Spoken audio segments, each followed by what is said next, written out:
I'm Terry Harris. I've lived in this area all of my life.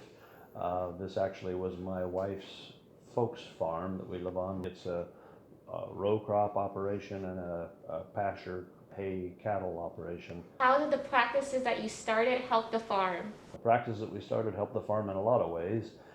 Mainly it has to do with soil fertility, soil health, and erosion control.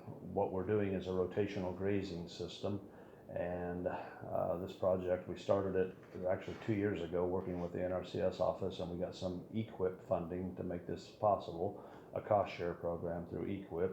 And it basically involved a forage and biomass improvement project on about 120 acres of pasture. Prepared it for what's hopefully going to be a self-sustaining mix, forage mix that will add soil fertility, soil health, reduce soil erosion.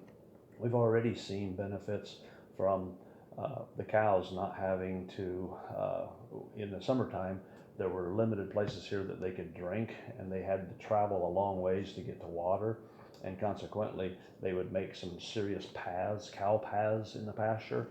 Those have already started to heal up because they don't have to do that anymore. They have water located where they're foraging throughout the day.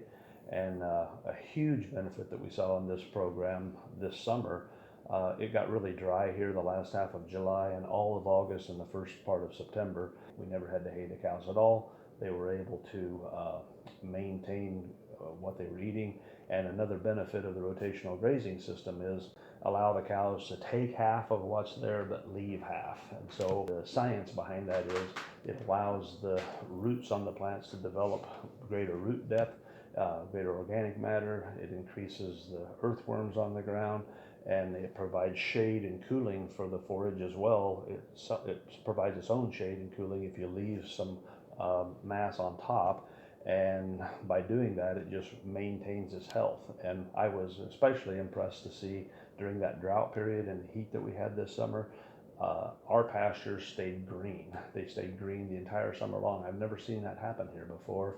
Do you have any advice for other farmers?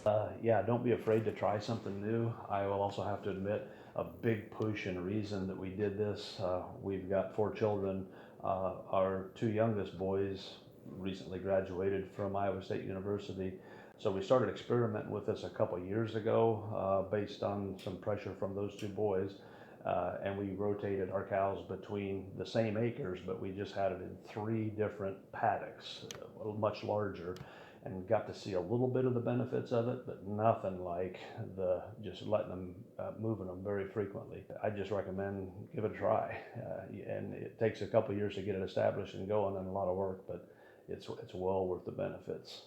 Are there any other practices you're hoping to step into? For the last probably 5 years or so, we've been getting established in cover crops. The first time we did it, I was a skeptic, and again, I'll have to give my boys credit for pushing for that. But when you go out and no-till into rye that's standing almost 3 feet tall, and you're planting soybeans into that, I wasn't sure that was going to be a good idea or not, but it was amazing what a wonderful crop we had. Virtually no soil erosion whatsoever, and then once again, it just added to the soil health. The soils we have are a lot older than any of us will ever be, and it takes a long time to build those soils, and it's a resource that we have to pass on to future generations. And everything we can do to take care of that soil and not mine the soil is a benefit for future generations, and it's a great thing. And I really appreciate all the help I got from the NRCS office for all their advice too.